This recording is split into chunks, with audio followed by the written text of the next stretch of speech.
బ్రహ్మార్పణం బ్రహ్మహవిః బ్రహ్మాగ్నౌ బ్రహ్మణాహుతం బ్రహ్మైవ తేన గంతవ్యం బ్రహ్మకర్మ సమాధినా.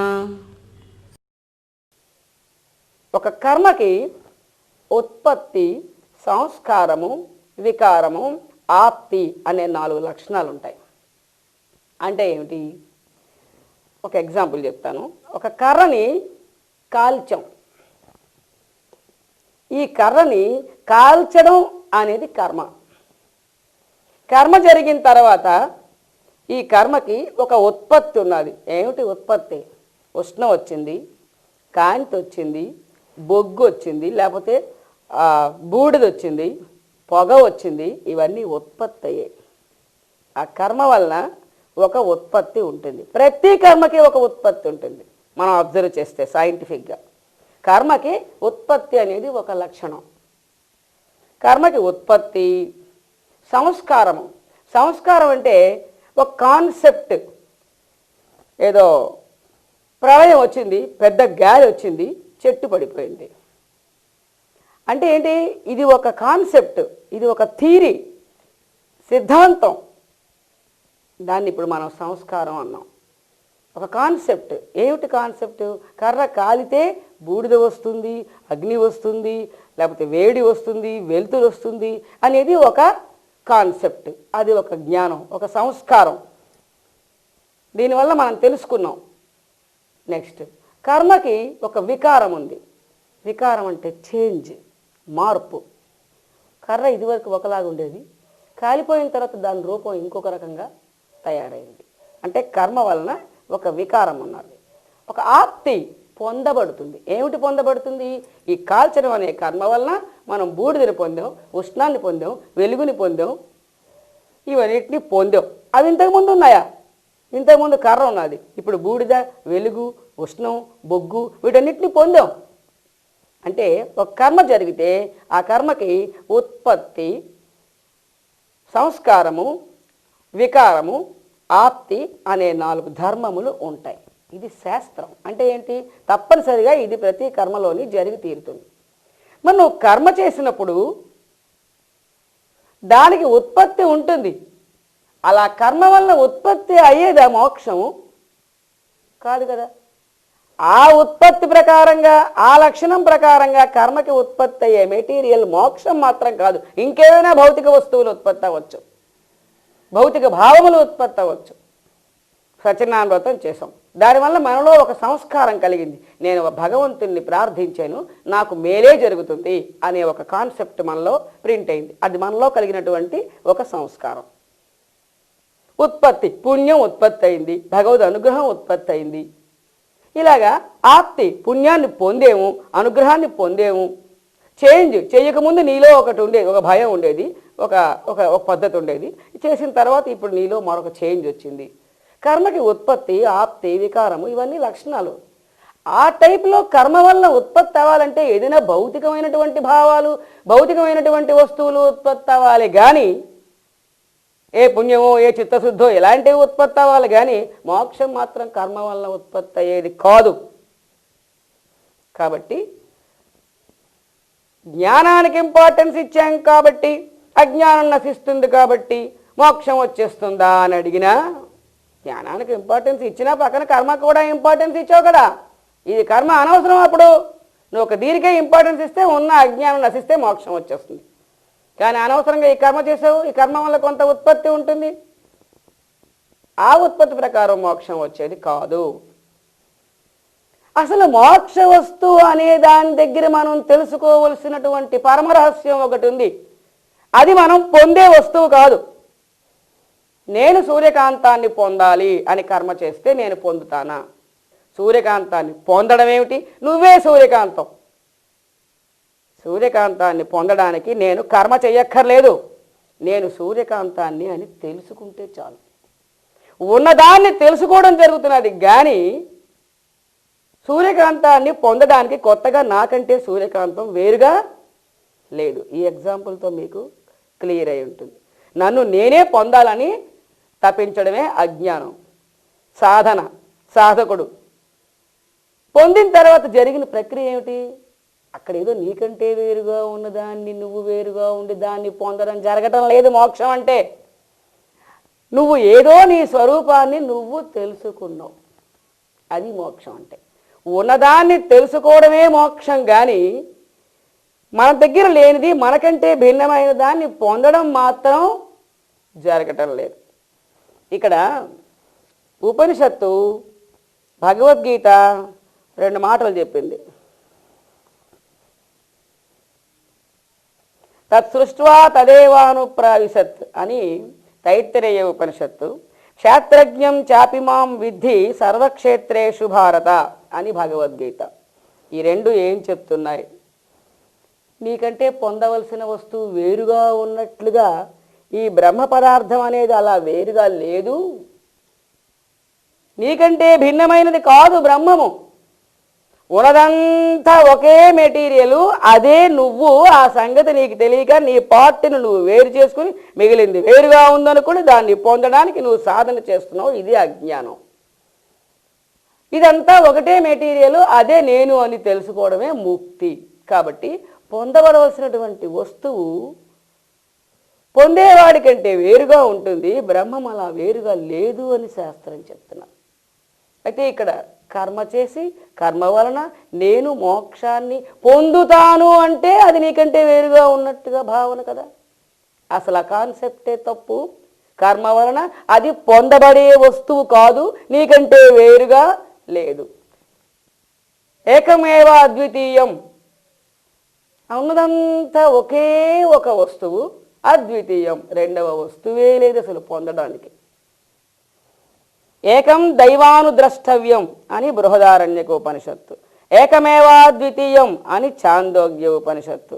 ఆత్మైవేదగం సర్వం అని ఛాందోగ్య ఉపనిషత్తు. ఉన్నదంతా ఒకే ఒక ఆత్మస్వరూపం, ఒకే పదార్థం ఉంది, ఇన్ని పదార్థాలు లేవు, అసలు రెండవ వస్తువే లేదు, ఉన్నది ఒకటే ఉంది. నీ అణువులు, నువ్వు అనుకునే ఈ శరీరం అణువులు కూడా ఆ వస్తువులోనివే, అసలు ఆ వస్తువే నువ్వు అని శాస్త్రం చెప్తున్నది. ఉపనిషత్ రహస్యం. ఎవడైతే పరమాత్మ నాకంటే వేరుగా ఉన్నాడు అని భావిస్తాడో వాడు అజ్ఞాని. నేనే ఆ పరమాత్మ తత్వాన్ని అని ఎవడు భావిస్తాడో వాడికి యథార్థ జ్ఞానం ఉన్నట్టుగా లెక్క అని శాస్త్రం విడమర్చి చెప్తున్నది. ఎందులో చెప్పింది? సాంస్క్రిట్లో. అదే మన దురదృష్టం. ఆ చెప్పింది మన తెలుగు భాషలో ఏడిస్తే ఈ పాటికి కొంతమందికైనా తెలిసి ఉండేది. చెప్పిందంతా సాంస్క్రిట్లో చెప్పింది, దాని వివరణ చెప్పడానికి వీలు పట్టడం లేదు. అదే మన దురదృష్టం. తర్వాత కర్మకి జ్ఞానానికి రెండింటికి ఇంపార్టెన్స్ ఇచ్చాం. ఇక్కడ అసలు రెండింటికి ఇంపార్టెన్స్ ఇవ్వడం ఏమిటి? అది అంతకంటే అసందర్భం. రెండింటికి ఇంపార్టెన్స్ ఇవ్వబడదు. నేను అసత్యానికి సత్యానికి రెండింటికి ఇంపార్టెన్స్ ఇస్తాను. అసత్యం పాటిస్తున్నావు అంటే సత్యం పాటించలేదు, ఇంకా అవదనమాట. సత్యం పాటించేవు అంటే అసత్యం పాటించడం అవదు. రెండింటికి ఇంపార్టెన్స్ ఇస్తాను, రెండూ పాటిస్తానేంటి? నేను ఈ విషయంలో సత్యమే మాట్లాడతాను, అయితే అసత్యం మాట్లాడను. నేను అసత్యమే మాట్లాడతాను, అయితే సత్యం మాట్లాడలేవు. ఇంకా నేను రెండు మాట్లాడతాను, నేను సత్యము మాట్లాడతాను, అసత్యము మాట్లాడతాను. ఒకే టాపిక్ని ఎలా రెండు చేస్తాం? జ్ఞానానికి కర్మకి రెండింటికి ఇంపార్టెన్స్ ఇవ్వడం అంటే ఏమిటో ఒక్కసారి విడమర్చి ప్రయత్నించండి. జ్ఞానానికి ఇంపార్టెన్స్ ఇచ్చాం. ఏమిటండి అసలు జ్ఞానం అంటే? భగవంతుడు ఒకే ఒక వస్తువు, ఆత్మస్వరూపం అంతటా నిండి ఉంది. అది ఒక్కటే ఉంది, అదే నేను. నేను కూడా అందులో అణువులే, ఇంకా వేరే వస్తువు లేదు. ఏకమేవా ద్వితీయకం, ఒకే ఒక భగవంతుడు ఉన్నాడు. ఇది సత్యం. అప్పుడు ఎవరిని పొందాలి? పొందేవాడు లేడు, పొందవలసిన వస్తువు లేదు. పొందవలసింది వేరే లేనప్పుడు, పొందడానికి ఏమీ లేనప్పుడు ప్రయత్నం ఏమిటి? పొందడానికి ఏదైనా ఒకటి ఉంటే, అది నీకు కావాలని ఉంటే అప్పుడు దాన్ని సాధించడానికి సాధన. అసలు పొందే వస్తువే వేరుగా లేదు అని చెప్తుంటే ఇంకా సాధన ఏమిటి? కాబట్టి సాధ్య వస్తువు లేదు, సాధన లేదు. సాధన లేనప్పుడు సాధకుడు ఏమిటి? సాధన చేసేవాడు సాధకుడు. సాధనే లేకపోతే సాధకుడు ఏమిటి? కాబట్టి సాధకుడు లేడు, సాధన లేదు, సాధ్య వస్తువు లేదు, ఉన్నది ఒకే ఒక బ్రహ్మము. అయితే కర్మ చెయ్యాలా? దేనికి చెయ్యాలి? పుణ్యం పాపం అకౌంట్ నేను, మనస్సు, ఆలోచన, బుద్ధి, భగవంతుడు అంతా బ్రహ్మమే. మొత్తం ఉన్నదంతా పంచదార. రెండో వస్తువు లేదన్నప్పుడు నీకు పని లేదు. జాగ్రత్తగా ఆలోచించు. ఒక్కసారి మీరే ఆ అనంత వస్తువు అని భావన చేసుకుంటే మీకు ఆ థాట్ వస్తుంది. ఏం పని చేస్తారు? దేని గురించి చేస్తారు పని? కాబట్టి కర్మకి అవకాశం లేదు. జ్ఞానానికి ప్రాధాన్యత ఇస్తే కర్మ చేయవలసినటువంటి అవకాశం లేదు, అవసరం లేదు. కర్మకి ప్రాధాన్యత ఇవ్వాలంటే ఒక వస్తువు కాదు కర్మ అంటే. కర్మలో ద్వైతం ఉంది. భగవంతుడు వేరు, సాధకుడు వేరు, వ్రతం వేరు, మంత్రం వేరు, పూజా ద్రవ్యములు వేరు, లభించే పుణ్యం భగవద్ అనుగ్రహం వేరు. ఇన్ని వేరు భావాలు ఉన్నాయి, ఇన్ని ద్వైత భావాలు ఉన్నాయి కర్మలో. వీటన్నిటికీ నేను భక్తుడను, సాధకుడను అని సాధకుడికి ఇచ్చే ఇంపార్టెన్స్ ఎక్కడ ఇవ్వాలి? అతడు భగవంతుడు అని భగవంతుడికి ఇచ్చే ఇంపార్టెన్స్ అక్కడ ఇవ్వాలి. పూజా ద్రవ్యాలకు ఇచ్చే ఇంపార్టెన్స్ ఎక్కడ ఇవ్వాలి? మంత్రానికి ఇచ్చే ఇంపార్టెన్స్ అక్కడ ఇవ్వాలి. పుణ్యానికి ఇచ్చే ఇంపార్టెన్స్ పుణ్యానికి ఇవ్వాలి. ఏ వస్తువుకు ఆ వస్తువు వేరు అని దేనికి దానికి ప్రత్యేకతనిచ్చి విలువనిచ్చి దానికి ప్రాధాన్యతనిస్తే, ఇంత ద్వైతం యాక్సెప్ట్ చేస్తే, ఇంత భిన్నత్వం యాక్సెప్ట్ చేస్తే కర్మ జరుగుతుంది. అంతా ఒకటే పంచదార అని, నేను పంచదార బొమ్మని, భగవంతుడు పంచదార బొమ్మ, కొబ్బరికాయ పంచదార, పూజా ద్రవ్యములు పంచదార, మంత్రం పంచదార, మొత్తం ఉన్నదంతా పంచదార అయితే ఈ పంచదార అణువులు ఆ పంచదార అణువులు ఆ పంచదార అణువులకి ఇవ్వడమే ఒకటి. అంతా పంచదారే, అలా ఉండని అంతే. అక్కడ కర్మ లేదు. భిన్నత్వం ఉంటేనే కర్మ ఉంది. కర్మకి ఇంపార్టెన్స్ ఇచ్చావా? భిన్నత్వాన్ని యాక్సెప్ట్ చేస్తున్నావు. జ్ఞానానికి ఇంపార్టెన్స్ ఇచ్చావా? ఏకత్వాన్ని యాక్సెప్ట్ చేస్తున్నావు. రెండింటినీ ఒకేసారి ఎలా యాక్సెప్ట్ చేస్తారండి? ఏకత్వాన్ని యాక్సెప్ట్ చేసినటువంటి మైండ్లో ఇంకా భిన్నత్వం ఉండదు. భిన్నత్వాన్ని యాక్సెప్ట్ చేసిన మైండ్లో ఇంకా ఏకత్వం ఉండదు. అంటే కర్మకి ఇంపార్టెన్స్ ఇచ్చినటువంటి వాళ్ళు జ్ఞానానికి ప్రాధాన్యతని ఇవ్వలేరు. జ్ఞానానికి ప్రాధాన్యతని ఇచ్చిన వాళ్ళు కర్మకి ప్రాధాన్యతని ఇవ్వలేరు, ఇవ్వబడవు. రెండింటికి ఇంపార్టెన్స్ ఒకేసారి ఇవ్వబడదు. అంటే ఇది అసందర్భం. అసలు ఈ టైపు సాధన అనేది జరగని పని. రెండింటికి ఇంపార్టెన్స్ ఇచ్చి జరగడం అనేది లేదు. అయితే ఇక్కడ మనం ఏం తెలుసుకున్నాం? జ్ఞానం చేర్చినా సరే, అజ్ఞానం నశించినా అనవసరమైనటువంటి కర్మ జరుగుతున్నది. దీనికి ఉత్పత్తి ఉంటుంది. ఆ ఉత్పత్తి ప్రకారంగా పుట్టేది కాదు బ్రహ్మము. బ్రహ్మము మనకంటే పొందడానికి వేరుగా లేదు. జ్ఞానులు, మహర్షులు, సాధకులు అందరూ బ్రహ్మములోని వాళ్ళే. ఒకదానికి ఇంపార్టెన్స్ ఇస్తే రెండో దానికి ఇంపార్టెన్స్ ఇవ్వడం అనేది జరగదు. జ్ఞానానికి ఇంపార్టెన్స్ ఇస్తే కర్మకి ఇవ్వబడదు, కర్మకి ఇంపార్టెన్స్ ఇస్తే జ్ఞానానికి ఇవ్వబడదు. రెండింటికి ఇవ్వడం అనేది అసందర్భం. కాబట్టి ఈ స్టేట్మెంట్ ప్రకారంగా ముక్తి అనేది వీలు పడదు. ఇది కొటేషన్. అంటే ఇప్పుడు ఇది తప్పు. కర్మ ప్రకారం మోక్షం రాదు.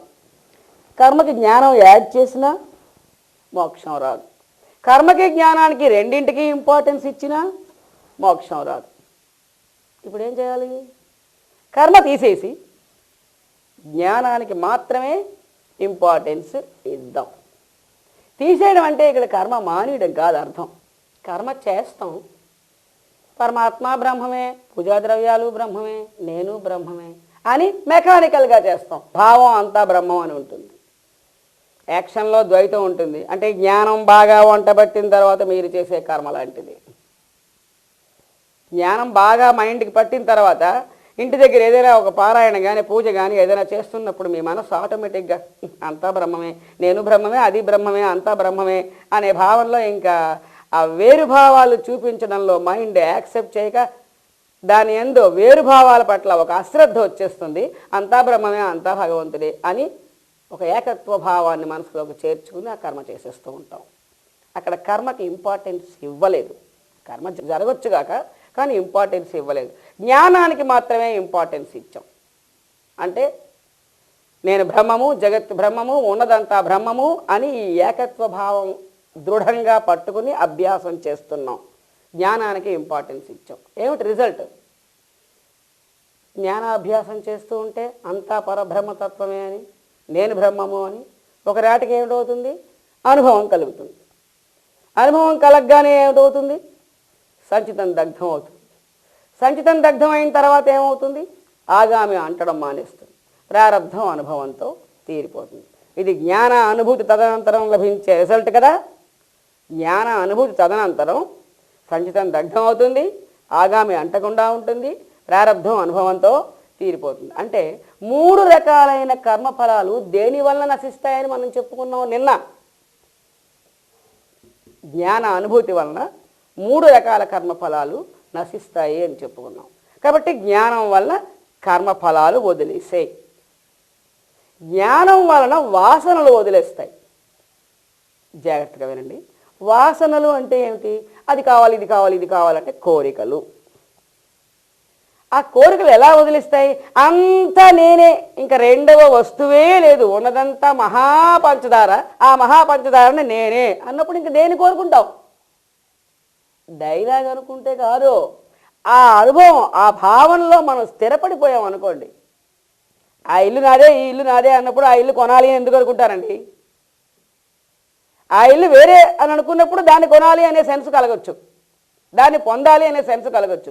అది నా ఇల్లే, అది నేనే, ఇది నేనే, ఇది రెండు నావే అన్నప్పుడు మళ్ళీ దాన్ని కొనుక్కోవాలి అనే థాటే ఉండదు అక్కడ కదా. అలా ఈ టోటల్ జగత్తంతా నేనే అన్నప్పుడు, నా పదార్థమే అన్నప్పుడు అలా అది కావాలి, ఇది కావాలనే కోరిక ఏమి ఉండదు. ఈ వేల్ని నేను సంపాదించాలి, ఈ వేల్ని నేను సంపాదించాలి, ఈ జుట్టుని నేను సంపాదించాలి అని మన శరీరంలో అవయవాలని ఇవి నాకు కావాలి కావాలి అని ప్రయత్నం చేస్తామా? సంపాదించడం అది నేనే. అదే పద్ధతిలో ఈ జగత్తంతా నా శరీరమే, ఇదంతా నేనే. అప్పుడు మనం ఏది కావాలని కోరుకునే మైండ్ ఉండదు.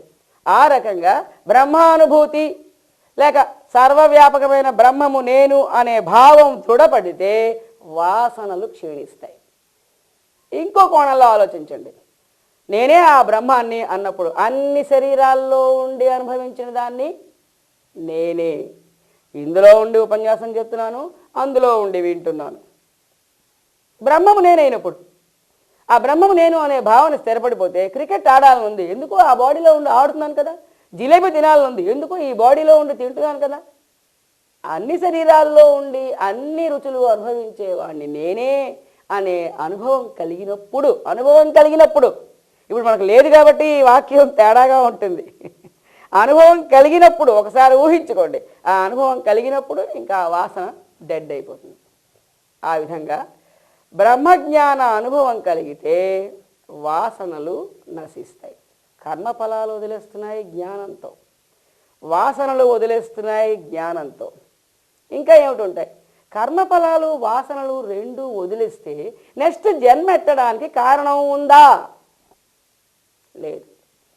జన్మ ఎత్తడానికి కారణం లేకపోతే భూత సూక్ష్మాలు వెనకాల రావడం వదిలేస్తాయి. అంటే ఇప్పుడు కర్మఫలాలు వదిలేస్తున్నాయి, వాసనలు వదిలేస్తున్నాయి, భూత సూక్ష్మాలు వదిలేస్తున్నాయి. జ్ఞాన అనుభూతి కలగగానే కారణ శరీరం, అజ్ఞానం అంటే నేను అనే అహంకారం వదిలేస్తున్నారు. మోక్షానికి ఆటంకములైనటువంటి 4 బంధములు ఒకనాడు ఎప్పుడో చెప్పుకున్నాం. కారణ శరీరం, కర్మఫలాలు, వాసనలు, భూత సూక్ష్మములు. ఇప్పుడు ఈ 4 జ్ఞానం, కేవల జ్ఞానం వలన వదిలేస్తున్నాయి. కర్మ జరుగుతుంది కానీ ఇంపార్టెన్స్ లేదు. అంటే జ్ఞానం వలన మోక్షానికి కావలసిన వాతావరణం అంతా ఏర్పడుతున్నది కానీ కేవల కర్మానుష్ఠానం వలన కానీ, జ్ఞానము చేర్చిన కర్మానుష్ఠానం వలన కానీ, జ్ఞానంకి ఇంపార్టెన్స్ ఇస్తూ చేసిన కర్మానుష్ఠానం వలన కానీ పై 3 విధానముల వలన మోక్షం ప్రాప్తించటం లేదు. కేవల జ్ఞానం వలన మోక్షం ప్రాప్తిస్తుంది. కర్మయోగాన్ని ఇంత డీప్గా డిస్కస్ చేయాలి. కర్మయోగం అంటే ఇది. నేటి యుగంలో కర్మయోగం అంటే భగవద్గీతలో ఉండే కర్మయోగం నువ్వు ఫలాపేక్ష లేకుండా కర్మ చెయ్యి, నిష్కామంగా కర్మ చెయ్యి అనే విషయాన్ని కర్తృత్వం తీసి కర్మ చేయి. కర్తృత్వం తీసి కర్మ చేయడం అంటే ఏమిటో అక్కడ చెప్పబడదు, చెప్పినా వారికి అర్థం కాదు ఆత్మజ్ఞానం పూర్తిగా తెలిస్తే కానీ. కాబట్టి నిష్కామ కర్మ చేయడం అని బోధించడం మాత్రమే కర్మయోగం టీచింగ్ కాదు. కర్మని ఇన్ని యాంగిల్స్లోంచి పరిశీలించాలి. కర్మ బంధాన్ని కలిగిస్తుందా? కలిగించదు. కర్మతో జోడించబడిన భావమే బంధాన్ని కలిగిస్తుంది. కర్మలో దోషం లేదు. అలాగే కర్మ మోక్ష సాధనమా? కాదు, జ్ఞానమే మోక్ష సాధనం. ఇలాగా కర్మ గురించి అనేక యాంగిల్స్లో మనం పరిశీలించాలి.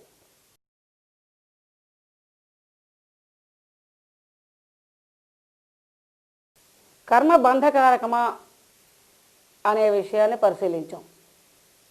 కర్మ మోక్ష సాధనమా అనే విషయాన్ని పరిశీలించాం. కర్మ పరోక్ష సాధనం, అది ఇప్పుడు పరిశీలించాలి. కర్మ పరోక్ష సాధనం. ఇందాక స్టేట్మెంట్స్ ప్రకారం ఆర్గ్యుమెంట్లో ఏమిటి తేల్చాం? కర్మ వలన ఎట్టి పరిస్థితిలోని మోక్షం రాదు. ఇలా చెప్పేస్తే ఏమనిపిస్తుంది? మోక్షం రానప్పుడు మరెందుకు లేదు ఆ కర్మలు? కర్మ చేయడం అంటే ఏంటి తమాషాలేంటి? పూర్వం రోజుల్లోనే కష్టం, ఇప్పుడు ఇంకా కష్టం. ఆ ద్రవ్యం ఉండాలి, ఫిజికల్గా శ్రమ పడాలి, దానికి టైం ఉండాలి. అనేకమైనటువంటి శ్రమలకి ఓరిస్తే కర్మ పూర్తవుతుంది. ఒక యజ్ఞ కర్మ చేయడం ఎంత కష్టం. దానివల్ల మోక్షం రాదు అని శాస్త్రం అంత నిక్కచ్చిగా చెప్తున్నప్పుడు దేనికి ఈ కర్మలన్నింటికి డబ్బు, టైము అవన్నీ ఖర్చు పెట్టడం? వృధా శ్రమ. కాబట్టి కర్మలు చేయడం మాని వచ్చేమో, వదిలేద్దాం అనే డెసిషన్కి వస్తాడు సాధకుడు. కానీ కర్మ వదిలేయడానికి వీలు లేదు. దాని ఇంపార్టెన్స్ దానికి ఉంది. కర్మానుష్ఠానం చేసిన తర్వాత చిత్తశుద్ధి కలుగుతుంది. దీని రిజల్ట్ చిత్తశుద్ధి తర్వాత జ్ఞానం ప్రాప్తిస్తుంది. ఈ లైన్ మీరు గుర్తుపెట్టుకోవాలి. కర్మానుష్ఠానం జరిగిన తర్వాత చిత్తశుద్ధి కలుగుతుంది. చిత్తశుద్ధి కలిగితే జ్ఞానప్రాప్తికి అర్హత వచ్చి జ్ఞానం ప్రాప్తిస్తుంది.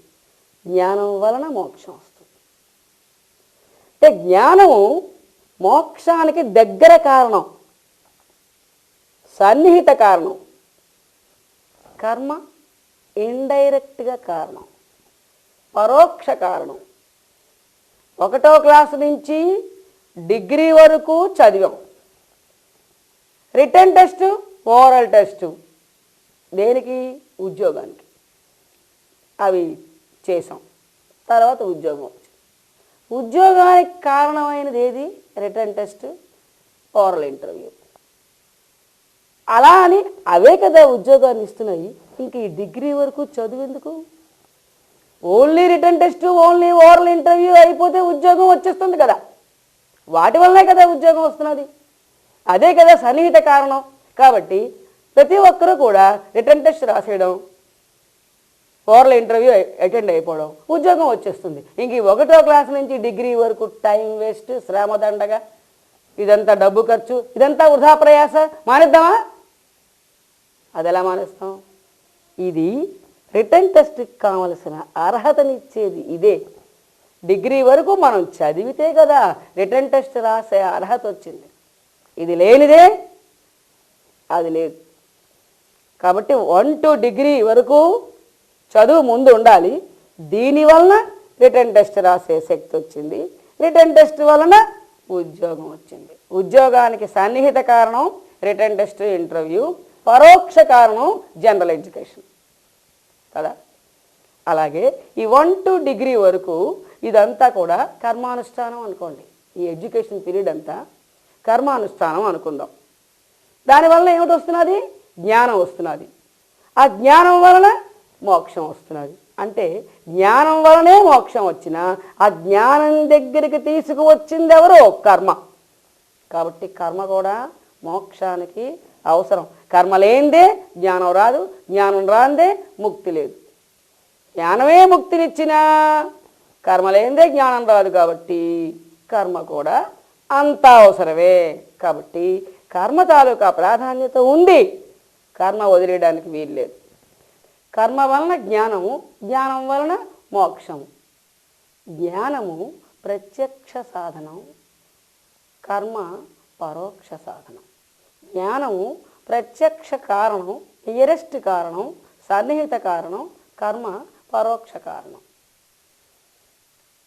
చిన్నతనం నుండి గురుభక్తి, తల్లిదండ్రుల యందు భక్తి, దైవభక్తి, సత్యం పలకాలి, ధర్మంగా ఉండాలి, ఇవన్నీ చాలా చిన్న వయసు నుండి బ్రహ్మజ్ఞానం పొందడానికి ముందే ఇవన్నీ నేర్పిస్తారు.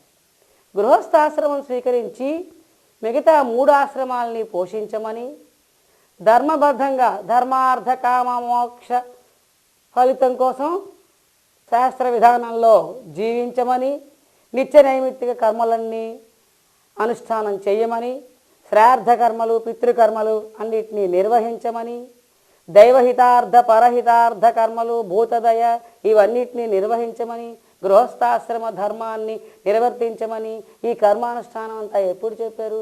బ్రహ్మజ్ఞానానికంటే ముందే చెప్పారు. కర్మ వలన చిత్తశుద్ధి కలగాలి, చిత్తశుద్ధి వలన జ్ఞానం రావాలి. కాబట్టి బ్రహ్మజ్ఞానానికి అర్హతనిచ్చేది కర్మ. రజస్తమో గుణాలు తగ్గించి సత్వగుణ ప్రధానమైన మైండ్ని కలగజేసి జ్ఞానాన్ని మురికి వస్త్రం మీద జ్ఞానం పట్టనట్టుగా మలినమైన మనస్సుకి జ్ఞానం నిలబడదు, అంటదు. సత్వగుణ ప్రధానమైన మనస్సు తయారైన తర్వాత జ్ఞానం అంటుతుంది. కాబట్టి జ్ఞానానికి క్వాలిఫికేషన్ తెచ్చేది కర్మ. అందువల్ల ఈ కర్మానుష్ఠానం అంతా ఎప్పుడు పెట్టారు? బ్రహ్మజ్ఞానానికి ముందే. కాబట్టి కర్మ పరోక్ష సాధనం అంటున్నాం.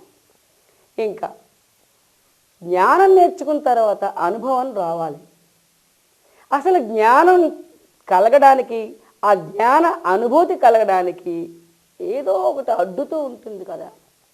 ఏమిటి అడ్డేది అంటే శాస్త్రంలో ఈ పాయింట్ బాగా గుర్తుపెట్టుకోండి. ఏమిటి అడ్డుతుంది? సంచితంలో పాపం. ప్రతి వ్యక్తికి సంచితంలో కొంత పాపం ఉంది. ఏమిటండి మా సంచితంలో పాపం ఉందని మీకు తెలుసా? ఉంది. ఎందుకంటే రూల్ ప్రకారం హాఫ్ తీసిస్తాడు, ఇంకా హాఫ్ మిగిలి ఉంది. మన మానవ జన్మ మనం సాధకు స్టేట్లో ఉండడమే ఇంకా మనకి పాపం మిగిలి ఉన్నదానికి ప్రూఫ్. సంచితంలో పాపం ఉంటే అది అనుభవానికి అడ్డుతుంది. దాన్ని నశింపజేస్తూ రావాలి. అది నిల్లైపోయినాడు మీకు ఇక్కడ ఆత్మసాక్షాత్కారం కలుగుతుంది. అది ప్రాసెస్. సంచితంలో పాపాన్ని నశింపజేయాలైతే ఇప్పుడు మనకి అందరికీ ఇప్పుడు ఉన్న మొట్టమొదటి ప్రయత్నం అదే, సంచితంలో ఉన్న పాపాన్ని నశింపజేయాలి. దేనివల్ల నశిస్తుంది? పుణ్యం వల్ల. ఎక్కడి నుంచి వస్తుంది ఆ పుణ్యం? కొంటామా? ఇంటర్నేషనల్ మార్కెట్లోనా, లేకపోతే నేషనల్ మార్కెట్లోనా, వీధి చివరి దుకాణంలోనా? ఎక్కడ కొంటాం ఆ పుణ్యాన్ని? సత్కర్మానుష్ఠానం చేస్తే వస్తుంది పుణ్యం. దేనివల్ల వస్తుంది? కర్మ వల్ల పుణ్యం వస్తుంది. కర్మ చెయ్యకుండా పుణ్యం రాదు. నేనేం చేయనండి, నేను అలా కూర్చుని భగవంతుని జపం చేసుకుంటాను. జపం కూడా కర్మే. జపం కూడా చేయని, మంత్రం లేదు, దీక్ష లేదు, ఏం లేదు, భగవంతుడిని అలా భావన చేస్తూ కూర్చుంటాను. అది కూడా కర్మే, ధ్యానం. ఏదో కర్మ చేస్తేనే పుణ్యం వస్తుంది. భగవత్ సంబంధమైన కర్మ వల్ల పుణ్యం వస్తున్నది. ఆ పుణ్యం వల్ల సంచితంలో పాపం నశిస్తుంది. దానివల్ల మనకి జ్ఞానము, జ్ఞాన అనుభూతి ప్రాప్తిస్తాయి. అంటే మోక్షానికి ఏం కావాలి? కర్మ కావాలి. వెనక్కి వచ్చి చూస్తే పుణ్యం యాడ్ అవ్వాలి, సంచితంలో పాపం నశించాలి అంటే కర్మ చేయాలి. కాబట్టి కర్మ అవసరం మోక్షానికి. అది కనబడదు, తెరవెరకాల డైరెక్ట్గా మోక్షాన్ని ఇచ్చేది కాదు, కానీ ఇండైరెక్ట్గా దాని అవసరం ఉన్నది. కర్మ వల్లనే మోక్షం వస్తున్నది, డైరెక్ట్గా కాదు. కర్మ వల్ల జ్ఞానం, జ్ఞానం వల్ల ముక్తి. ఇంక 3వ పాయింట్, ఈ జన్మ వరకు రావడానికి ఎన్ని జన్మలు ఎత్తాం? ఈ జ్ఞానం పొందే జన్మ వరకు రావడానికి ఎన్ని జన్మలు ఎత్తాం? రాళ్ళు రప్పల్లో నుండి, జంతువుల్లో నుండి, పక్షుల్లో నుండి, వాటి తర్వాత మొట్టమొదటి మానవ జన్మ వస్తుంది. అక్కడ బుద్ధికి ఆత్మజ్ఞానాన్ని గ్రహించే అంత సంస్కారం ఉండదు. ఎన్నో కోట్ల మానవ జన్మలు ఎత్తిన తర్వాత ఇన్ని జన్మల్లోని పుణ్యం చేయగా ఆత్మజ్ఞానం గ్రహించే లెవెల్కి వస్తాం. ఆత్మజ్ఞానం సంపాదించే లెవెల్కి వచ్చే ఉత్తమ జన్మ కావాలంటే ఇన్ని జన్మల ప్రమోషన్ ఉందే. ఈ ప్రమోషన్ దేనివల్ల వచ్చింది? పుణ్యం వల్ల. పుణ్యం దేనివల్ల వస్తుంది? కర్మ వల్ల. అంటే కర్మ లేకపోతే మనం సత్కర్మానుష్ఠానం, పుణ్యం లేకపోతే మనం జంతు జన్మల తర్వాత వచ్చిన మొట్టమొదటి మానవ జన్మలో ఉన్నట్టుగా అధముడుగా ఉంటాం, సంస్కారవంతులుగా ఉండం. ఈ సంస్కారం అంతా ఏమిటి? ఈ సత్సంస్కార భావాలన్నీ ఏమిటి? సత్కర్మల తాలూకా ఫలితంగా వచ్చిన చిత్తశుద్ధి వల్లనే సత్సంస్కార భావాలు ఉన్నాయి. ఆ సత్సంస్కార భావాలనే చిత్తశుద్ధి అన్నాం. ఇక్కడ మీరు ఒక్క విషయం గమనించాలి. పూర్వ శాస్త్రాలు, కృతయుగంలో శాస్త్రాలు రాసినప్పుడు అప్పుడు ప్రజలు ఎలా ఉండేవారంటే, ఈ పాపం చేసిన వాళ్ళు ఈ కులంలో ఉంటారు, అంతకంటే పుణ్యాత్ములు ఈ కులంలో ఉంటారు, హైయెస్ట్ పాపం చేసిన వాళ్ళు జంతు జన్మల్లోని, పక్షి జన్మల్లోని, వృక్షాల్లోనే ఉంటారు, ఆ తర్వాత వాళ్ళు ఇంకా హైయెస్ట్ కులంలో ఉంటారు, తర్వాత ఇంకా హైయెస్ట్ కులంలో ఉంటారు. అన్నిటికంటే హైయెస్ట్ కులం బ్రాహ్మణ కులం. బ్రాహ్మణ కులంలో బ్రాహ్మణ స్త్రీ కంటే బ్రాహ్మణ పురుష జన్మ గొప్ప. బ్రాహ్మణ పురుష జన్మ కంటే ఆత్మజ్ఞానం ఉన్న బ్రాహ్మణుడు ఇంకా అధికుడు. ఆత్మజ్ఞానం ఉన్న బ్రాహ్మణుడి కంటే ఆత్మానాత్మ విచక్షణ అనుభవపూర్వకంగా కలిగినటువంటి వాడు ఇంకా ఉత్తముడు. అంతకంటే కూడా భక్తి తోడైనటువంటి వాడు ఇంకా ఉత్తముడు.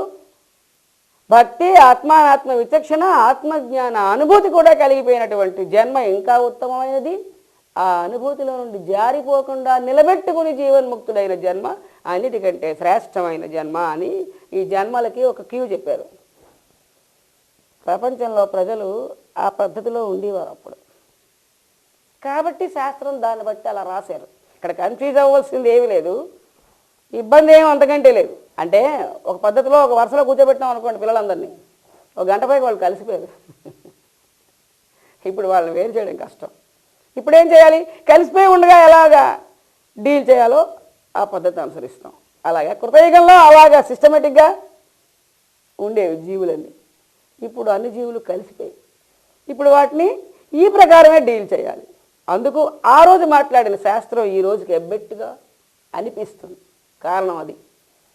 బ్రాహ్మణుడు ఉత్తముడు అండంలో అప్పట్లో అర్థం అది.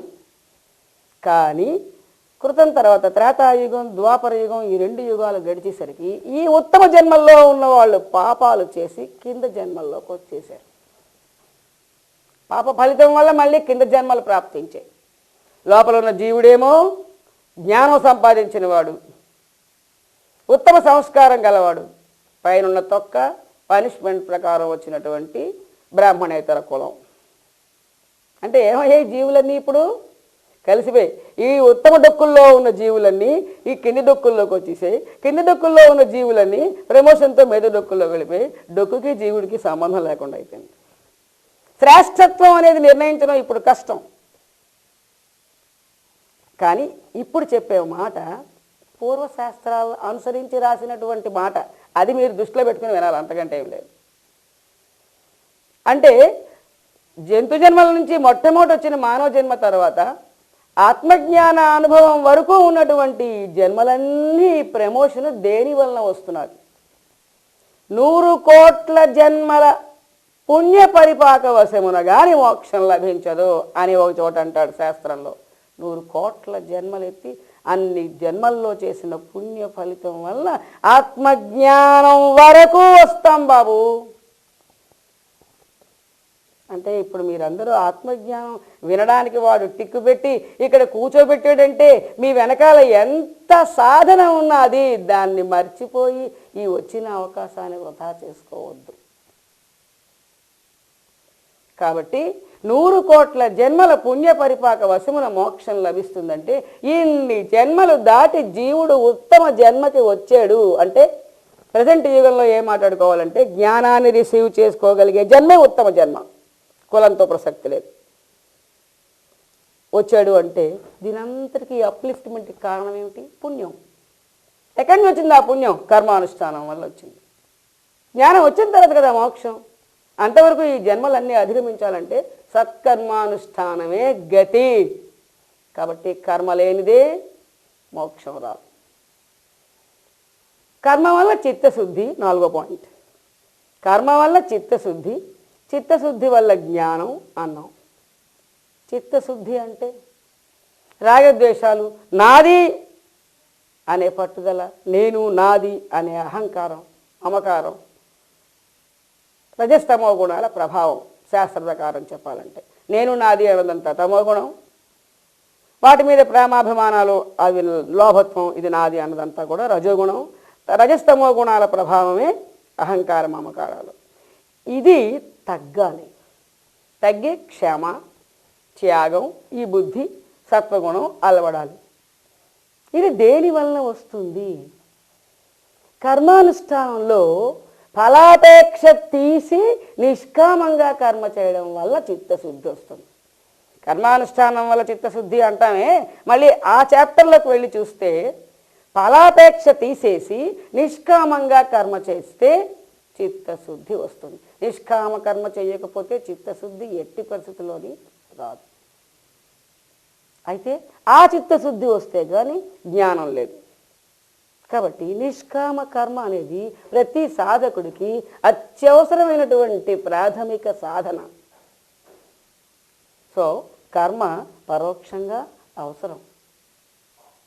ఒక దేవాలయానికి 100 మెట్లు ఉన్నాయనుకోండి, మొదటి 95 మెట్లు కర్మ, చివరి 5 మెట్లు జ్ఞానం, అందం. చివరి 5 మెట్లు ఎక్కితే దేవుడు కనిపించేస్తాడు. చివరి 5 మెట్లు ఎక్కితే చాలు కదా, ఇంక ఈ 95 మెట్లు ఎందుకు ఎక్కడం? శ్రమదండగా ఈ 95 మెట్లు ఎక్కడం మానేసి ఆ చివరి 5 మెట్లే ఎక్కుదాం. అవే కదా దైవ దర్శనం ఇచ్చేది. ఇదంతా దండగా. అసలు ఈ 95 మెట్లు ఎక్కకుండా 96వ మెట్టు మీద మీరు ఎలా ఉంటారు? చివరి 5 మెట్లు ఎక్కాలంటే ముందు ఈ 95 మెట్లు ఎక్కి తీరాలి. ఈ మెట్లన్నీ ఎక్కితే కానీ ఆ ఒక్కొక్క మెట్టు దాటితే కానీ ఆ మీదకి వెళ్ళం కదా. కాబట్టి చివరి 5 మెట్లు జ్ఞానము, మొదటి 95 మెట్లు కర్మ అనుకుంటే కర్మ మెట్లు ఎక్కకుండా జ్ఞానం మెట్లు ఎక్కబడవు. జ్ఞానం మెట్లు ఎక్కితే కానీ దర్శనం లేదు. కాబట్టి కర్మ ఇండైరెక్ట్గా అవసరం అని మనకి రుజువు అవుతున్నది. అంటే మనకి గ్రహించవలసినటువంటి విషయం ఏమిటి? ఇక్కడ మోక్ష సాధనం ఏది? కర్మ మోక్ష సాధనం కాదు అని ఇందాక ప్రూవ్ చేసుకున్నాం. అయితే మోక్ష సాధనం ఏది? జ్ఞానమే మోక్ష సాధనం అని అన్నాం. కానీ కర్మ పరోక్ష సాధనం అని మళ్ళీ ఒప్పుకోవాలి. జ్ఞానమే మోక్ష సాధనం అయినప్పటికీ కర్మ అవసరం, కర్మ పరోక్ష సాధనం.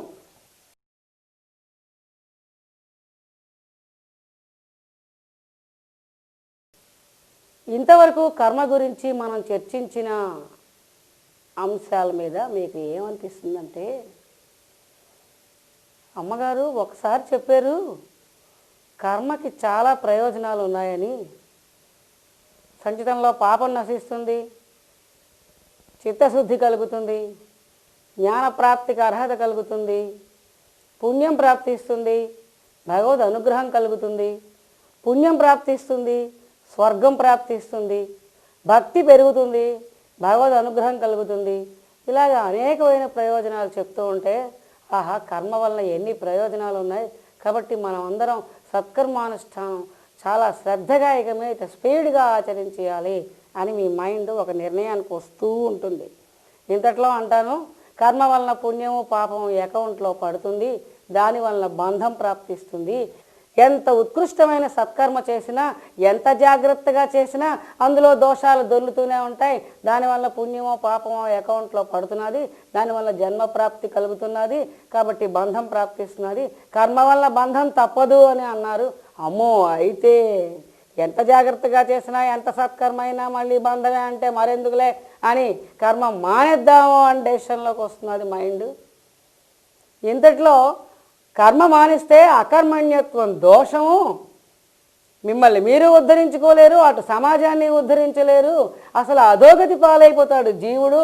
పుణ్యంలో కానీ, స్వర్గప్రాప్తి కానీ, జ్ఞానంలో కానీ, చిత్తశుద్ధిలో కానీ, లేక భక్తిలో కానీ, భగవద్ అనుగ్రహంలో కానీ ఏ మార్గంలో చూసినా అభివృద్ధి లేదు, అధోగతి పాలైపోతాడు జీవుడు. కాబట్టి అకర్మణ్యత్వం దోషం, కర్మ చెయ్యకుండా ఉండకూడదు అని ఓ పక్కన చెప్తున్నారు. అయితే మరెందుకులే కర్మ చేసేద్దాం, ఏదైతే అదే అయింది అని చేద్దాము అనే డెసిషన్లోకి మళ్ళీ వస్తూ ఉంటే అసలు కర్మ వల్ల పుణ్యము లేదు, పాపము లేదు, బంధము కలగదు, మోక్షము కలగదు. కర్మ నిర్వికారమైనది, జడమైనది, అసలు కర్మతో సంబంధమే లేదు. మన భావంలోనే ఉన్నది తేడా. అంటే అమ్మయ్య పర్వాలేదు, అయితే భావాన్ని సవరించుకుని కర్మ చేసిస్తే చాలు అన్నమాట అని మేము కొద్దిగా ఆలోచించుకుంటూ ఉంటే కర్మ వలన ఎట్టి పరిస్థితుల్లోని మోక్షం రాదు పొమ్మన్నారు. శంకరాచార్యులు వారు ఆర్గ్యుమెంట్ అన్నారు, మీరు ఆ వాదనంతా చెప్పారు. అయితే మోక్షం లేని కర్మ కోసం మోక్షం రాదు అన్నప్పుడు ఇంకెందుకు అంత శ్రమ పడడం, టైం దండగా, డబ్బు దండగా, శ్రమ దండగా, ఇన్ని బాధలు పడి ఈ యుగంలో సత్కర్మానుష్ఠానం చేయడం ఎందుకు? దానివల్ల మోక్షం రాకపోతే అక్కర్లేదు వదిలేద్దాం, ఏ కర్మ చేయొద్దు అనే డెసిషన్కి మళ్ళీ రాబోయాం. మానడానికి వీలు లేదు. కర్మ పరోక్ష సాధనము, దాని వలన మోక్షం రాకపోయినా అది లేకపోతే మళ్ళీ మోక్షం రాదు. ప్రాథమిక స్టెప్ కర్మ, రెండో స్టెప్ జ్ఞానం. అంతే, కర్మలు ఏందే మోక్షం రాదు, కర్మ పరోక్ష సాధనము అన్నారు. అయ్యి బాబు అయితే మళ్ళీ కర్మ చేయాలన్నమాట అయితే అనే డెసిషన్కి వస్తున్నాం. ఏమిటండి ఈ లెసన్స్? ఇవన్నీ ఎందుకు? ఫైనల్గా ఏదో ఒక మాట చెప్పండి, అసలు కర్మ చేయమంటారా వద్దంటారా? నిజంగా కర్మ అసలు అవసరం ఉందా, కర్మ అవసరం లేదా? అదేదో ఫైనల్గా ఒక మాట చెప్పండి అని అంటుంది మీ మనస్సు ఇప్పటిదాకా విన్న లెసన్స్ని బట్టి. కర్మ తాలూకా ఆవశ్యకత ఏమిటి అని ఇప్పుడు చెప్తున్నాను. మళ్ళీ మళ్ళీ ఆ సందేహంలోకి వెళ్ళొద్దు. ఎట్టి పరిస్థితుల్లోని కర్మ మానవలసిన అవసరం లేదు. కర్మ మానకూడదు, కర్మ అత్యవసరం. ఏ పరిస్థితుల్లోనైనా సరే కర్మ చెయ్యవలసిందే. కర్మ చెయ్యొద్దు అని ఏ శాస్త్రము ప్రోత్సహించదు. కర్మరహిత స్థితి ఎప్పుడో వస్తుంది, అప్పుడు మానేయాలి. అది ఎప్పుడో చెప్తాను. అంతవరకు కర్మ చేస్తూ ఉండవలసిందే. కర్మ ఏ స్థాయిలోని మానకూడదు. ఇక్కడ మనం ఒకటి గమనించాలి. కర్మ మానకూడదు అన్నారు రైటే, కానీ సాధకుడిలో ఒక పురోగతి లభిస్తున్న కొలది, అతనిలో ఒక సంస్కారం పెరుగుతున్న కొలది, ఒక మార్పు కలుగుతున్న కొలది, స్థాయి పెరుగుతూ ఉంటే చేసే కర్మలో విధానంలో మార్పు రావాలి. ఒక స్థాయిలో కర్మ ఒకలా చేస్తారు, మరొక స్థాయిలో కర్మ మరొకలా చేస్తారు. అలా మీ స్థాయి పెరుగుతున్న కొలది మీరు చేసే కర్మ యొక్క విధానంలో మార్పు వస్తుంది. కానీ కర్మ మాత్రం మారదు, కర్మ మానక్కర్లేదు. మీ భావంలో యాడ్ చేసినటువంటి భావంలో ఎటువంటి చేంజెస్ ఏ స్థాయికి రావాలి అనేది సాధకులైన వాళ్ళు తెలుసుకుని ఉండాలి. ఎన్ని స్థాయిలు ఉంటాయండి? శాస్త్రం సాధకుడి స్థాయిలు ఇన్ని అని ఎక్కడా వివరించలేదు. కాకపోతే మనం టోటల్ శాస్త్రాన్ని డిస్కస్ చేస్తున్నాం కాబట్టి మన అనుకూలతని బట్టి శాస్త్రం బోధించుకోవడానికి ఒక ఇన్ని స్థాయిలు మనం నిర్ణయించుకుందాం. ఇక్కడ దాకా ఒక స్థాయి, ఇక్కడ దాకా ఒక స్థాయి. ఈ స్థాయిలో ఇటువంటి కర్మ చేయాలి, ఈ రెండవ స్థాయిలో ఇటువంటి కర్మ చేయాలి, మూడవ స్థాయిలో, నాలుగవ స్థాయిలో ఇటువంటి కర్మ చేయాలి అని మనం నిర్ణయించుకుంటాం. అప్పుడు మీరు అంటే సాధకులు తమ యొక్క స్థాయిని చెక్ చేసుకుని ఏ స్థాయిలో ఉన్నారో పరిశీలించి ఆ స్థాయికి ఎటువంటి కర్మ చేయాలో దాన్ని ఆచరిస్తే తప్పకుండా వాళ్ళున్న స్థాయి నుండి ఉన్నత స్థాయికి చేరుకుంటారు. అయితే ఇప్పుడు మనం కర్మ యొక్క ఆవశ్యకత ఎంతవరకు అంటే, కర్మ యొక్క ఆవశ్యకత చివరి వరకు ఉంది. కర్మ విడిచిపెట్టడానికి వీలు లేదు, కర్మానుష్ఠానం చేయవలసిందే. అయితే స్థాయిలు మారుతూ ఉంటే అనుష్ఠాన విధానం మార్పు చేసుకుంటూ పోవాలి. అయితే ఇప్పుడు మనం ఉన్న స్థాయిలు, ఆ స్థాయిలో ఎటువంటి కర్మ ఆచరించాలి అనేది పరిశీలించాలి. మొట్టమొదట మానవ జన్మ వచ్చిన దగ్గర నుండే మోక్ష సాధన. జంతు జన్మలు, పక్షి జన్మలు, వృక్ష జన్మల్లో లేదు. అవి నరక ప్రాప్తిని అనుభవించడం తప్ప అక్కడ మోక్ష సాధన లేదు. సో మానవ జన్మ వచ్చిన దగ్గర నుండి మనం మోక్ష సాధన అనే దాన్ని ప్రారంభించినట్టుగా స్థాయిలు లెక్క వేయడం మొదలు పెడితే మొదటి స్థాయి అని, ఆత్మజ్ఞానం సంపాదించే జన్మ వచ్చే వరకు సత్కర్మానుష్ఠానం కోట్ల కొలది జన్మల్లో చేసి చేసి చేసి పుణ్యం సంపాదించి చిత్తశుద్ధి కలిగి ఆత్మజ్ఞానం థియరిటికల్ నాలెడ్జ్ సంపాదించే వరకు ఒకటవ స్థాయి అందాం. అంటే లెసన్స్ వినే వరకు ఒకటవ స్థాయి అందాం. ఇది ఒకటవ స్థాయి. ఈ స్థాయిలో కర్మానుష్ఠానం ఎలా ఉండాలి? పుణ్యం యాడవుతూ ఉండాలి కదా, జన్మలు పెరుగుతూ ఉండాలి కదా, అభివృద్ధి చెందుతూ ఉండాలి, ప్రమోషన్ రావాలి, ఉత్తమ జన్మలు రావాలి, చిత్తశుద్ధి కావాలి, జ్ఞానప్రాప్తి వరకు వెళ్ళాలి, పుణ్యం యాడవుతూ ఉండాలి. కాబట్టి పుణ్యఫలాపేక్షతో సత్కర్మలు చేయడం చాలు. భౌతికమైన కోరికలు ముడిపెట్టొద్దు. మళ్ళీ దానివల్ల సైడ్ అయిపోతాం. అక్కలేని జన్మలు మళ్ళీ తెచ్చిపెట్టుకుంటూ ఉంటాం, జన్మల బంధం పెరిగిపోతూ ఉంటుంది, అనవసర కర్మల ఫలితాలు మళ్ళీ అకౌంట్లో పడిపోతూ ఉంటాయి. కాబట్టి భౌతికమైన కోరికలు ముడిపెట్టకుండా పుణ్యఫలాపేక్షతో సత్కర్మానుష్ఠానం శ్రద్ధగా చేస్తే చాలు. ఎప్పటి వరకు? ఆత్మజ్ఞానం సంపాదించే వరకు. ఇది ఒకటవ స్థాయి. ఇక రెండవ స్థాయి అంటే ఏమిటి? ఇగో ఇప్పుడు మీరున్నది రెండవ స్థాయి ఆనందం. ఎలాగా? ఈ నాలెడ్జ్ అంతా ఒక 15 రోజులు, 2 నెలలు, 2 సార్లు, 3 ట్రిప్పులో, 4 ట్రిప్పులో పుస్తకాలు, క్యాసెట్లు, ఉపన్యాసం అంతా వినేసి శాస్త్రం థియరిటికల్గా నేర్చేసుకున్నారు. శాస్త్రం తెలిసిందే, కానీ అనుభవం రావాలి అంటే ఏంటండి? మోక్షం లెసన్లో ఒకసారి నేర్చుకున్నాం, ఇదంతా బ్రహ్మము, నేను బ్రహ్మము అని తెలుసు, డీప్గా తెలుసు, నమ్మకం బాగా ఉంది, దృఢమైన విశ్వాసం ఉంది. కానీ లోపల నుంచి నేను సుబ్బారావు, ఇది జగత్తు అన్న భావన చేరగదు. అది అనుభవం లేని జ్ఞానం. శాస్త్రజ్ఞానం అంటే ఏమిటి? థియరిటికల్గా తెలుసు ఇదంతా బ్రహ్మం అని, నేను బ్రహ్మము అని తెలుసు, కానీ లోపల నుంచి నేను సుబ్బారావుని అనే సెన్స్ అలా ఉంటూనే ఉంది పర్మనెంట్గా. ఇది జగత్తు అనే జగత్తు పట్ల భావన కూడా పర్మనెంట్గా ఉన్నది. అంటే అనుభవ జ్ఞానం కలగలేదు, శాస్త్రజ్ఞానం ఉన్నది. శాస్త్రజ్ఞానం సంపాదించిన దగ్గర నుండి అనుభవ జ్ఞానం ప్రాప్తించే వరకు రెండవ స్థాయి అందాం. సులభంగానే ఉంది కదా. జ్ఞానం సంపాదించే వరకు మొదటి స్థాయి, జ్ఞాన అనుభూతి కలిగే వరకు రెండవ స్థాయి. ఈ రెండవ స్థాయిలో కర్మానుష్ఠానం ఎలాగుండాలి? ప్రపంచంలో మనకు కనిపించే జనాలందరూ మొదటి స్థాయి వాళ్ళు.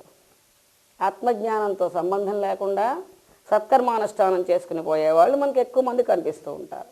ఈ రెండవ స్థాయి అంటే జ్ఞానం అంతా తెలుసు, అనుభవం లేదు. వీళ్ళు ఎటువంటి కర్మ చేయాలి?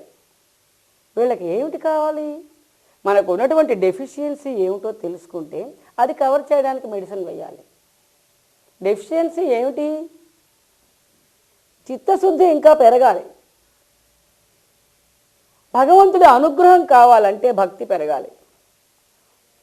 మరి జ్ఞాన ఆచరణ కావాలి. సంచితంలో పాపం నశిస్తే అనుభవ జ్ఞానం వచ్చేస్తుంది. సంచితంలో పాపం నశించాలి. అయితే ఇప్పుడు ఎటువంటి కర్మ చేస్తే ఈ రోగాలకి మెడిసిన్, ఈ భావరోగాలకి మెడిసిన్ ఎటువంటి కర్మానుష్ఠానం? 1 నియమనిష్ట, 2 కర్మయోగం, 3 భక్తి యోగం, 4 జ్ఞానయోగం. అలా గుర్తుపెట్టుకోండి. నియమనిష్ట అంటే ఏమిటి? యమనియమాలు ఉండాలి. యమనియమాలు అంటే ఏమిటి? సత్యము, అహింస, అస్థేయము, అపరిగ్రహము, బ్రహ్మచర్యము యమం అంటారు. శౌచము, సంతోషము, తపస్సు, స్వాధ్యాయము, ఈశ్వర ప్రణిధానము నియమం అంటారు. యమ నియమాలు కంపల్సరీగా ఉండాలి. అవి లేనిదే సాధకుడే కాదు. 1 సాధన చతుష్టయం ఉండాలి. అంటే ఏమిటి? ఆత్మానాత్మ విచక్షణ, వైరాగ్యము, ముముక్షుత్వము, శమదమాది షట్క సంపత్తి. అంటే బ్రహ్మం మీద దృష్టి, బ్రహ్మభావన, ఇవి ఉండాలి. యమ నియమాలు, సాధన చతుష్టయం, ఇవి 2 ఉండాలి. ఇది 1వ రూలు, 1వ సూత్రం. 2వది కర్మయోగంలోకి రండి. మనం ఏ పని చేసినా కర్తృత్వం తీసి ఫలాపేక్ష లేకుండా, సంగము లేకుండా చెయ్యాలి ఈశ్వరార్పణ భావంతో. అంటే యోగ సూత్రాలు జోడించి కర్మ చెయ్యాలి. మరి జ్ఞానం తెలిసింది కదా, దాన్ని ఆచరణలో పెట్టబోతే ఎలాగా? మళ్ళీ అజ్ఞానాచరణేనా? కాబట్టి చేసే కర్మలు చేయకుండా మానేయడం వీలు పడదు కదా. లౌకిక కర్మలైనా చేస్తాం కదా. ఆ చేసే కర్మల్ని కర్తృత్వరహితంగా, ఫలాపేక్ష లేకుండా ఈశ్వరార్పణ భావంతో చెయ్యాలి. కర్మయోగం అసలు శాస్త్రజ్ఞానాన్ని అనుభవ జ్ఞానంగా మార్చి లోపల నుంచి నేను సుబ్బారావు అనే సెన్స్ని చెరిపి ఆ డస్టర్ పట్టుకున్న వ్యక్తి ఎవరు? భగవంతుడు. వాడు తలుచుకుని ఇతడు అర్హుడు, ఇతడికి నేను అనుభవం ఇస్తున్నాను అని తలుచుకున్నప్పుడే మన లోపల నుండి నేను నేను అనే శరీరభావం నశిస్తుంది. కానీ అంతవరకు నశించదు, ఏ ప్రయత్నంతో నశించదు. కాబట్టి వాడు మెచ్చుకోవాలి మనని. అంటే వాడి పట్ల మనం భక్తిని ఎప్పుడూ విడిచిపెట్టకూడదు, పెంచుకోవాలి. కాబట్టి అనన్య భక్తి, అద్వైత భక్తి. చూడండి ఆ పేర్లు. అనన్య భక్తి అంటే గ్యాప్ లేకుండా, ఇంక ఇతర విషయాల మీద ధ్యానం లేకుండా భగవంతుని మీద కంటిన్యూస్ భక్తి ఉండాలి. ప్లస్ అద్వైత భక్తి. అది కూడా ఎలాంటి భక్తి? మనం మోక్షం కావాలి అనుకుంటే ఎటువంటి భక్తి ఉండాలి? అద్వైత భక్తి ఉండాలి. అంటే నేను బ్రహ్మమును అనే భక్తి కావాలి, కానీ కృష్ణ రామా అనే భక్తి అక్కర్లేదు. అది దాటండి. కాబట్టి అనన్యమైన అద్వైత భక్తి ఉండాలి. ఇంక జ్ఞానయోగం అహం బ్రహ్మాస్మి, నేను బ్రహ్మమును, జగత్తు బ్రహ్మము అనే భావన నిరంతరం దృష్టిలో ఉండాలి. అంటే శాస్త్రాన్ని ఆచరణలో పెట్టడం. అందరూ శాస్త్రజ్ఞానం తెలిసి అనుభవ జ్ఞానం వచ్చే వరకు చేయవలసిన కర్మానుష్ఠానం ఏ రీతిలో ఉండాలి, యమనియమాలు సాధన చతుష్టయం కలిగి ఉండాలి, యోగ సూత్రాలతోటి కర్మానుష్ఠానం చేయాలి, అనన్యమైన అద్వైత భక్తి కలిగి ఉండాలి, అహం బ్రహ్మాస్మి భావన నిరంతరం నిష్ట కలిగి ఉండాలి కదా. ఇది చేస్తే త్వరగా అనుభూత స్థితికి వస్తాం. 2వ స్థాయి దాటి 3వ స్థాయికి వస్తాం. ఇక 3వ స్థాయి అంటే ఏమిటి? అనుభవ జ్ఞానం కలిగిన కొత్తలో మొదటి పీరియడ్ని 3వ స్థాయి అందాం. అదేమిటండి? అనుభవ జ్ఞానం కలిగిన తర్వాత 3వ స్థాయి అనియొచ్చు కదా, మళ్ళీ మొదటి పీరియడ్ కొత్తలో అని అండం ఎందుకు? అనుభవ జ్ఞానం కలిగిన తర్వాత అక్కడ 4 స్టేజెస్ ఉన్నాయి జ్ఞానంలో.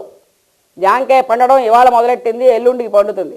ఇవాళ ఒక రంగు ఉన్నది, రేపటికి మరికొంత భాగం పచ్చగా అయింది, ఎల్లుండికి మరికొంత భాగం పచ్చగా అయింది, ఆ మన్నాడికి పూర్తిగా పచ్చగా అయింది. ఈ స్టేజెస్ 4. అలాగే జ్ఞానంలో పరిపక్వత, అనుభవం కలిగిన తర్వాత పూర్తి పరిపక్వత రావడానికి 4 స్థాయిలు ఉన్నాయి. అందులో మొదటి స్థాయి ఒక్కటి వేరుగా పెడుతున్నాను, బ్రహ్మవిదుడు అందాం. బ్రహ్మ విద్వరుడు, విద్వరీయుడు, విద్వరిష్ఠుడు అని మరి 3 స్థాయిలు ఉన్నాయి. ఈ 3 స్థాయిలు కలిపి ఒకటి, ఇది ఒక్కటి అన్నాం. ఇప్పుడు మనం మొదటి స్థాయి ఆత్మజ్ఞానం వచ్చే వరకు, 2వ స్థాయి జ్ఞాన అనుభూతి కలిగే వరకు. అనుభూతి కలిగితే ఈ స్థాయికి వచ్చాడు. అనుభూతి కలిగిన తర్వాత ఈ బ్రహ్మ విధిని స్థాయిలో ఇది 3వ స్థాయి, ఈ మిగతా 3 స్టేజీలు 4వ స్థాయి. ఏమై క్లియర్? ఈ బ్రహ్మ విధిని స్థాయి ఉన్నదే అంటే అనుభవం కలిగిన వెంటనే కొంతవరకు, కొన్ని రోజుల వరకు ఆ అనుభవంలో నుండి జారిపోయే ప్రమాదం ఉంది. అది ఇక్కడికి వెళ్ళిపోతే మరి జారిపోడు. ఈ స్టేజ్లోకి వెళ్తే మరి జారడం లేదు, ఈ స్టేజ్లో జారడం ఉంటుంది. అందుకు దీన్ని వేరుపరచవలసి వచ్చింది. ఇక్కడ నిలబెట్టుకోవాలి. కారణాలు ఏమిటి అనేది జ్ఞానయోగంలో పరిశీలిస్తాం. ఈ స్థాయిలన్నీ చాలా వివరంగా జ్ఞానయోగంలో పరిశీలిస్తాం. ఇక్కడ ఏమిటి? బ్రహ్మ విధుని స్థాయిలో బ్రహ్మజ్ఞాన అనుభూతి కలిగి నేను బ్రహ్మమును అని అనుభవపూర్వకంగా భావన దృఢపడిపోయి నేను సుబ్బారావు భావన పెర్మనెంట్గా చెరిగిపోయినా మళ్ళీ ఆ భావన వచ్చేస్తూ ఉంటుంది. మళ్ళీ బ్రహ్మభావన నిలబెట్టుకునే జాగ్రత్త ఉండాలి. కాబట్టి ఈ స్థాయిలోని ఏమిటి జరగాలి? కర్మానుష్ఠానం అంతా కూడా బ్రహ్మభావంతో చేయాలి. అంటే ఏంటి? నేను బ్రహ్మమును, బ్రహ్మమే చేస్తున్నది, బ్రహ్మమే తింటున్నది, బ్రహ్మమే తాగుతున్నది, బ్రహ్మమే ఆఫీస్కి వెళ్ళింది, బ్రహ్మమే అన్నీ చేస్తున్నది, వీళ్ళందరిలోని బ్రహ్మమే ఉన్నది, మొత్తం అంతా బ్రహ్మమే చేస్తున్నది, నో సుబ్బారావు పాత్ర అనే నిష్ఠ జాగ్రత్తగా నిలబెట్టుకోవాలి. బ్రహ్మభావంతో కర్మానుష్ఠానం చేయడమే ఈ 3వ స్థాయిలో విధానం. ఏమై క్లియర్? నెక్స్ట్ కొంతకాలానికి ఇంకా జారిపోయే ప్రమాదం తప్పిపోయింది, ఇంకా మరి జారదు, ఆ భావన దృఢపడిపోయింది. నేను బ్రహ్మమును అనే, జగత్తు కూడా బ్రహ్మము అనే అనుభవ జ్ఞానం వచ్చేసింది.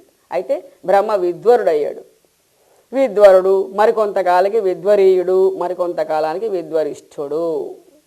ఏమిటి 3 స్థాయిల్లో ఉండే తేడా అంటే, ఈ స్థాయికి వచ్చేసరికి కర్మానుష్ఠానం ఏమి ఉండదు, జగత్తంతా మొత్తం ఉన్నదంతా బ్రహ్మము, ఆ బ్రహ్మము నేను అనే అనుభవం అన్నమాట ఇది. కాబట్టి ఇంక కర్మానుష్ఠానం అక్కడ పడిపోయింది, అక్కడి నుంచి ఇంకా ఉండదు. ఆయన చెయ్యలేడు, చేయుడు, తానే పరమాత్మ. ఇంకా కర్మానుష్ఠానం ఏమిటి? చేయలేడు. దేన్ని పొందాలి? పొందక్కర్లేదు. కర్మానుష్ఠానం పడిపోయిన స్థితి అంటే ఇది. ఈ స్థితికి వచ్చే వరకు, ఈ 4వ స్థాయికి వచ్చే వరకు కర్మానుష్ఠానం తప్పనిసరిగా చెయ్యాలి. కర్మానుష్ఠానం వదిలేశాడు, ఎటువంటి లక్ష్యము లేదు, ఏ సాధన ఉండదు, ఏ ఉండదు, అలాగా సంచరిస్తూ ఉంటాడు ఈ స్థాయిలో. ఈ స్థాయిలోకి వెళ్ళేసరికి సంచారం కూడా తగ్గిపోయి సమాధిలోకి వెళ్ళిపోతూ ఉంటాడు. ఎవరైనా లేపితే లేచి ఆహార పానీయాదులు తీసుకుని మరలా సమాధిలోకి వెళ్ళిపోతూ ఉంటాడు. అంటే బాహ్య జగత్తు స్పృహ, శరీర స్పృహ వదిలేసి బ్రహ్మనిష్టలో మనస్సు లయం అయిపోతూ ఉంటుంది. ఈ స్థాయిలోకి వచ్చేసరికి లయం అయిపోయింది అంటే ఇంకా మరి బాహ్య స్పృహ ఎన్నటికీ కలగదు. వీటి వివరాలు మనం జ్ఞానయోగంలో తెలుసుకుంటాం. సూక్ష్మంగా మాత్రం ఇప్పుడు తెలియజేశాను. అంటే ఇదంతా కలిపి 4వ స్థాయి. ఈ స్టేజెస్ అన్నీ కలిపి 4వ స్థాయి. ఈ స్థాయిలో కర్మానుష్ఠానం ఇంకా ఉండదు. రైట్. ఇప్పుడు మనం 4 స్థాయిలు తెలుసుకున్నాం. 4 స్థాయిల్లోని ఎటువంటి కర్మానుష్ఠానం చేయాలో తెలుసుకున్నాం. ఏమండి, మేము ఏ స్థాయిలో ఉన్నామో నిర్ణయించుకోవాలి కదా. కొలబద్ద ఏమిటి? ఇందా లెసన్ ఒకసారి గుర్తు తెచ్చుకోండి. అసలు ఆత్మజ్ఞాన అర్హత అంటే బ్రాహ్మణ జన్మ ఎప్పుడూ కృతయుగం నాడు. కృతయుగం లెక్క అది, శాస్త్రాలు రాసినప్పటి లెక్క. ఈ స్థాయిలన్నిటిలో, ఈ జన్మలన్నిటిలో ఉన్న జీవుడికి ఇంకా ఆ పరిణతి రాలేదు. పరిణతి వస్తేనే వాడికి బ్రాహ్మణ జన్మ వస్తుంది. వస్తే అక్కడ బ్రహ్మజ్ఞాన అర్హత ఉంది అని. అయితే ఆ కులంలో ఉన్న వాళ్ళందరినీ పిలిచి బ్రహ్మజ్ఞానం చెప్పేసి నేర్చేసుకోమను, సాధన చేసేమను అని తేల్చివచ్చు, ఈజీ. కానీ ఈ కలియుగంకి వచ్చేసరికి ఆ బ్రహ్మజ్ఞానానికి అర్హులైన జీవులన్నీ ఇతర కులాల్లో కూడా వచ్చేసాయి. లోపల ఉన్నటువంటి జీవుడు బ్రహ్మజ్ఞానానికి అర్హుడు, 4వ స్థాయికి 3వ స్థాయికి చెందినటువంటి వాడు, 2వ స్థాయికి చెందినటువంటి వాడు జ్ఞానానికి అర్హుడు. పైనున్న శరీరం మాత్రం శాస్త్రం ప్రకారం అర్హత లేని శరీరం. కాబట్టే కలియుగం రాబోయే ముందే కృష్ణ పరమాత్మ శాస్త్రానికి అమెండ్మెంట్ ఇచ్చాడు. ఏమని? ఏ కులమైనా, ఏ మతమైనా, స్త్రీలైనా పురుషులైనా ఏ దేహంలో ఉన్నవారు ముక్తి పొందవచ్చును అనే అమెండ్మెంట్ కృతయుగంలో లేదు. అది భగవద్గీత నుంచి వచ్చింది. ఎందుకు వచ్చింది? మారిపోయింది సీజన్. ప్రజలు మారిపోయారు. జీవులన్నీ కూడా ఉత్కృష్టమైనటువంటి జీవులు, పవిత్రమైనటువంటి జీవులు, ముక్తికి అర్హులైనటువంటి జీవులు ఏదో ఒక పాపకర్మ ఫలితాన్న ఇంకొక శరీరంలో ఉన్నాయి. నువ్వు శరీరాలు చూసి నువ్వు కులాన్ని బట్టి నువ్వు వీళ్ళకి చెప్పను అంటే మరి ఆ జీవుడు ఏమవుతాడు? ఆ కర్మఫలం ఇదంతా తీరిపోతుంది కానీ ఆ జీవుడికి ఇవ్వవలసిన ముక్తి ఇవ్వాలి కదా. అయితే బాబు రూల్ మార్చి అమెండ్మెంట్ ఇచ్చి ఏమని? ఏ కులంలో ఉన్నా, ఏ శరీరంలో ఉన్నా, ఏ మతమైనా, స్త్రీ అయినా పురుషుడైనా ఎవరికైనా సరే మోక్షార్హత ఉంది అనే స్టేట్మెంట్ యాడ్ చేయబడింది. ఎప్పుడు? రాబో కలియుగానికి ముందుగా ద్వాపర యుగాంతంలో కృష్ణ పరమాత్మ ద్వారా ఈ జీవో, ఈ అమెండ్మెంట్ అనౌన్స్ చేయబడింది. అయితే ఇప్పుడు మనం కులాన్ని బట్టి జీవుల్ని వీళ్ళు ఈ స్థాయి, వీళ్ళు ఈ స్థాయి అని నిర్ణయించే ప్రసక్తి ఈ యుగంలో లేదు. మరి ఎలా నిర్ణయిస్తామండి? దీనికి ఏమైనా మెజర్మెంట్ ఉందా? లెక్క ప్రకారం కొలతలు ఏమి ఉండవు. జీవుడి తాలూకా పరిపక్వత స్థాయికి కొలతలేమిటి? ఒక్కటి ఆలోచించాలి మనం. ఇతను కానీ ఈ వ్యక్తి యొక్క పూర్వ సంస్కారాలు ఏమిటో ఎలా తెలుస్తుందండి? పూర్వజన్మ సంస్కారం ఏమిటో ఎలా తెలుస్తుంది? ఈ జన్మలో ఆయన ఎటువైపు పరిగెడుతున్నాడో అదే ఆయన పూర్వ సంస్కారం. గుర్ర పందాల వైపు పరిగెడుతూ ఉంటే ఈయన పూర్వజన్మ సంస్కారం గుర్ర పందాల ఇంట్రెస్ట్లో ఆ వాసనతో ఇతను వచ్చాడనమాట. ఈయన ఉపన్యాసాల వైపు పరిగెడుతూ ఉంటే ఈయన జ్ఞానం మీద ఇచ్ఛతోటి ఆ వాసనతో ఈ శరీరం ధరించాడనమాట. అంతే కదా. ఇతడు ఎటువైపు పరిగెడుతూ ఉంటే, ఈ మనస్సు ఎటువైపు లాగుతూ ఉంటే అదే అతని పూర్వ సంస్కారం అని అర్థమైపోదా? అదే కొలత. మీ మనస్సు ఫలాపేక్షతోటి సత్కర్మానుష్ఠానం వైపు లాగుతున్నదా? అయితే మీరు మొదటి స్థాయి. లేదు, యోగ సూత్రాలు జోడించిన కర్మ, అహం బ్రహ్మాస్మి అని భావించే జ్ఞానయోగ ఆచరణ, అనన్య అద్వైత భక్తి, వీటికి మీ మనస్సు ఇష్టపడి ఆకర్షింపబడిందా?